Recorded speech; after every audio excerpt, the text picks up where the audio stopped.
백동섭 사자 명예훼손 1심 판결문에 대한 고찰.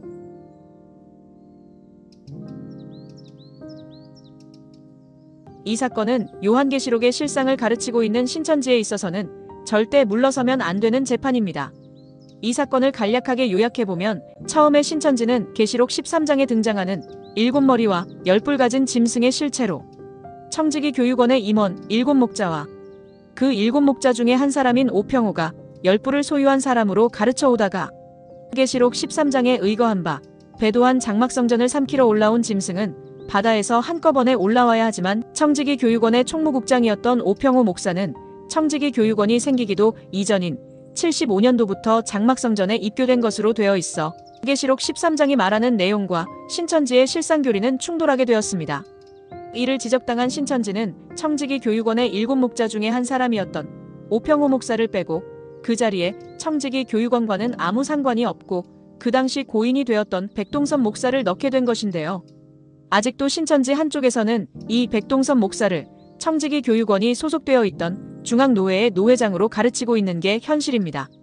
그러나 백동섭 목사는 청지기교육원과는 어떤 교류도 아무런 상관이 없었던 사람이며 백동섭 목사는 중앙노회가 아닌 한남노회 출신입니다. 신천지는 청지기교육원과는 아무런 상관이 없었던 고인이 되었던 백동섭 목사를 성경에 등장하는 하늘을 멸망시킨 멸망자와 이성이 없는 짐승으로 표현해왔던 것인데요. 이는 한평생 목회만을 했던 목회자의 입장으로서는 심각한 명예훼손이 되었던 부분입니다. 이것에 대해 지난 법원의 1심 판결은 상당히 아쉬운 부분이 많은데요. 일단 법원의 1심 판결문을 보기 이전에 먼저 짚고 넘어가야 할 부분이 있는데 법원의 1심 판결문에는 청지기 교육원의 설립 날짜를 정확하게 80년 10월 1일이라고 말하고 있다는 점입니다.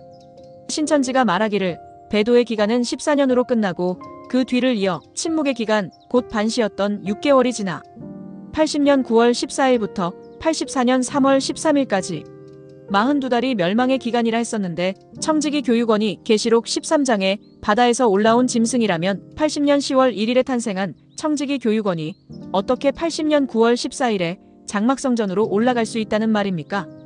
또한 80년 9월에는 청지기 교육원이 있지도 않았는데 유재열의 하늘장막은 80년 9월에 누구에게 멸망을 당하고 있었던 것일까요? 1심 판결문을 요약해본다면 신천지에서 백동섭 목사를 어떻게 표현했든 그것은 신천지의 교리적인 표현이므로 표현의 자유에 해당하는 것이고 때문에 고인의 명예를 훼손했다는 것은 증거 부족이므로 이것에 대해 진실인지 아닌지의 여부는 가리지 않겠다라는 말이며 진실인지 아닌지는 가리지 않겠지만 백동섭을 가리켰던 명예훼손적 표현을 신천지가 실제 그렇게 사용했다 할지라도 장막성전은 사회적으로 물의를 일으킨 집단이 맞고 그 당시 목사인직식 때 참여했던 사람들의 지위가 모두 기독교에서 상당한 지위가 있었던 사람으로서 그러한 사람들과 함께 참여한 것이라고 한다면 백동섭의 명예가 실추된 게 아니라고 보고 있는 것이죠. 지금 부분은 상당히 중요하게 언급해야 할 부분인데요. 장막성전의 개혁화, 곧 정상화되는 과정에 있어서 고인을 장막성전의 멸망자라고 칭하게 되었다면 고인의 명예가 훼손된 것은 아니라는 판결입니다. 여러분들은 어떻게 생각하십니까? 분명 신천지는 백동섭 씨를 멸망자와 짐승 하나님을 대적하는 대적자라고 칭했습니다. 그러나 법원의 판결은 사회적으로 물의를 일으키고 지탄받고 있었던 유재열의 장막성전은 사라져야 할 곳이었으므로 그곳을 멸망시킨 멸망자라고 칭하는 것은 명예훼손에 해당하지 않는다라는 것입니다. 1심 판결에 대한 판결문은 여러 가지로 이상한 점들이 많은데요. 첫 번째로 신천지의 교리적인 표현이 과연 표현의 자유에 해당하는 부분입니까? 1심 법원은 본안의 판단에 앞서서 교리적인 표현이 표현의 자유에 해당하는 것은 맞지만 만일 표현행위의 형식 및 내용 등이 모욕적이고 경멸적인 인신공격에 해당하거나 혹은 타인의 신상에 관하여 다소간의 과장을 넘어서서 사실을 왜곡하는 공표행위를 함으로써 그 인격권을 침해한다면 이는 의견 표명으로서의 한계를 벗어난 것으로서 명예훼손과는 별개 유형의 불법행위를 구성할 수 있다라며 명예훼손과는 또 다른 불법이라고까지 말하고 있습니다. 법원의 판결 전 입장에서는 분명 모욕적이고 경멸적인 인신공격, 과장을 넘어서 사실을 왜곡하는 공표행위로 인격권을 침해하면 명예훼손과는 또 다른 불법이라고 했는데 신천지는 백동섭 목사를 짐승, 멸망자, 대적자 등의 모욕적이고 경멸적인 단어로 인신공격을 하였고, 청지기 교육원과는 아무런 관련이 없는 백동섭 목사를 청지기 교육원에 영향을 미치고 청지기 교육원의 행위를 주도하는 총회장으로 공표행위를 한 것입니다. 청지기 교육원과는 아무런 관련이 없는데 청지기 교육원의 뒷배경으로 백동섭 목사를 지목한 것이고, 백동섭 목사의 지시에 의해서 청지기 교육원이 움직였다라고 말을 했다면 이것이 어찌 과장을 넘어 사실을 왜곡하는 공표행위를 한 게 아니란 말입니까? 두 번째로 신천지는 청지기 교육원에 소속된 7목자를 하나님을 모르는 이성이 없는 짐승, 하나님의 장막을 멸망시킨 멸망자, 또한 그것을 넘어 하나님을 대적하는 대적자라고 말했으며, 신천지는 교육센터 초반에 하나님을 대적하는 자는 사단 마귀임을 강조하고 있습니다.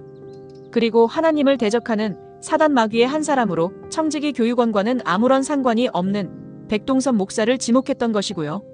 그런데 1심 법원은 이것을 교리적인 표현에 불과하다라고 하는 겁니다. 여러분들은 이 판결을 어떻게 생각하시나요? 저는 이 말도 안 되는 판결을 보고 있자니 피가 거꾸로 솟는 기분이 드는데요. 신천지는 이것을 교리적인 표현에만 국한했던 것이 아니고 실제적으로 청지기교육원의 임원 7목자를 지칭했던 것이었고, 그 청지기교육원 7목자를 하나님을 대적하는 대적자라고 표현했던 부분인데, 과연 이런 타이틀을 어느 기성목자가 반길 수 있다고 보는 것인가요? 목사님들, 하나님을 대적하는 대적자라고 불린다면 목사님들 기분이 좋습니까? 목사님들, 하나님을 모르는 이성이 없는 짐승이라고 불린다면 목사님들은 기분이 좋습니까? 목사님들, 하나님이 세운 나라를 사단의 지시를 받아 멸망시키는 데 앞장서는 사단의 앞잡이가 되었고 그 일로 멸망자라고 지칭당했다면 목사님들의 명예가 훼손된 것이 맞지 않습니까? 기성교회 어느 목사님들이 짐승, 멸망자, 대적자라는 단어를 반긴다는 말입니까? 이 판결이 좀 이상한 것은 법원의 객관적인 판단보다는 주관적인 견해가 많이 들어가 있는 판단이라는 겁니다. 위와 같은 사실들이 객관적 진실에 부합하지 않는다고 하더라도 그 내용이 망인의 사회적 평가를 저하시킨다고 단정하기 어렵다. 장막성전의 교단 변경 사건에 대한 기성 기독교계 교단의 인식과 평, 또 이 사건 임직 시기 개최된 시기와 참석한 사람들의 지위, 청지기 교육원의 설립 목적과 활동 내용 등을 고려했다고 합니다. 위 문장은 좀 웃기는데요. 위와 같은 사실들이 객관적 진실에 부합하지 않는다고 하더라도 라는 말은 신천지의 주장, 곧 첫 번째로 백동섭은 청지기교육원 소속 목자이다. 두 번째, 백동섭은 장막성전이 대한예수교 장로회로 소속 교단을 변경하는 데 관여하였다. 세 번째, 백동섭은 이 사건 임직식에 참석하여 안수를 하였다라는 말이 객관적 진실에 부합하지 않는다라고 할지라도입니다. 참, 판결문의 타이밍이 이상합니다. 이게 명예훼손 사건이고 명예훼손의 진실 여부를 가리는 사건인데 객관적 진실에 부합하지 않는다라는 문장은 판결문을 제대로 읽지 않는 사람들에게는 참 오해하기 쉬운 문장입니다. 왜 법원은 여기저기 좋은 곳이 많은데 객관적 진실에 부합하지 않는다라는 말을 이 타이밍에 적었는지 알 수 없는 대목이긴 합니다.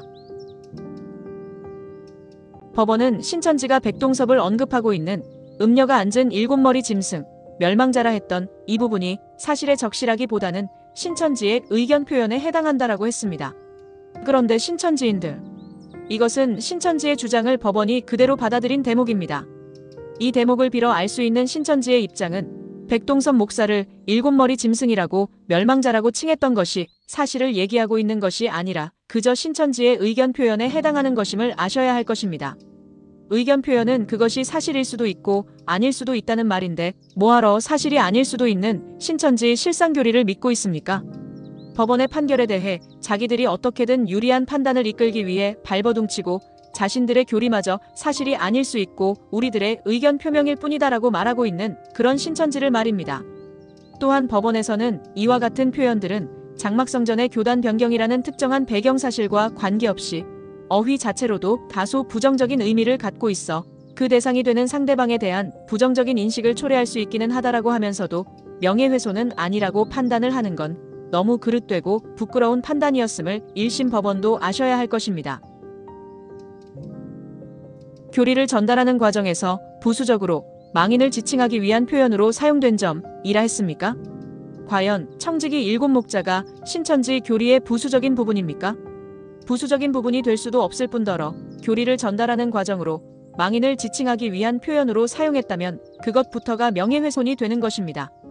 법원 판결대로 망인, 즉 백동섭 목사를 지칭하기 위해서 그런 표현을 사용했다라고 법원이 판결한 것 아닙니까? 백동섭이 성경에 기록된 위 표현이 지칭하는 대상에 해당한다는 의미로 위 표현을 사용한 것으로 보이는 점이라고 하셨습니까?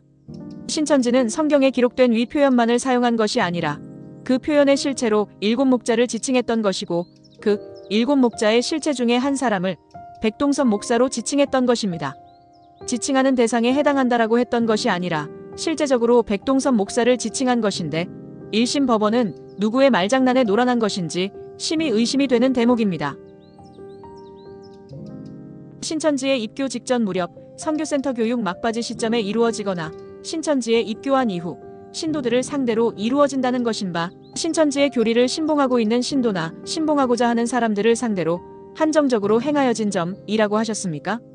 그러면 신천지 안에서 이루어지는 모든 명예훼손적인 발언이 있다면 그것은 신천지 안에서 행해졌던 부분이기 때문에 이 부분에 있어서는 죄에 해당이 안 되는 것이고 앞으로도 면죄부를 주는 것입니까? 과연 이런 판결을 법원이 했다라는 것에 여러분들은 어떻게 생각하십니까? 이 행위는 신천지가 자신들의 교리를 지키거나 신도들의 신앙을 보호하기 위한 종교활동 내지 종교적 표현 행위의 범주에 속한다고 볼 여지가 있다라고 하셨습니까?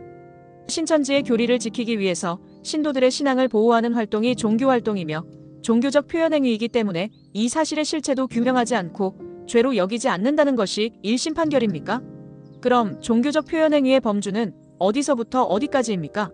고인의 실명을 거론했고 그 실명을 거론함에 있어서 하나님을 대적하는 대적자, 이성이 없는 짐승, 멸망자라고 하면서 지칭한 사건인데 이것을 죄로 여기지 않는다는 판결입니다. 결론적으로 1심 법원은 백동섭에 대해 부정적이고 비판적인 의견을 표명하면서 다소 불쾌하고 경멸적인 표현을 사용하였다고 하더라도 그 표현들이 모욕에 이를 정도로 악의적이거나 현저히 상당성을 잃은 것이라고 보기 어렵다라고 말하고 있습니다. 저는 1심 법원에 대해 여러 가지 의혹을 제기하고 싶습니다. 왜 한쪽으로는 자세히 들여다보면서 다른 한쪽을 들여다보는 데 있어서 소홀히 여겨지고 있는 건지. 명예훼손이 된 고인의 입장에 대한 판결이라기보다 명예훼손을 시킨 신천지의 입장이 전부 반영된 이번 판결은 아마도 창피하고 부끄러운 법원 판결의 흑역사로 남게 되지는 않을지 법원도 생각해 보았으면 좋겠습니다. 신천지 탈퇴자연합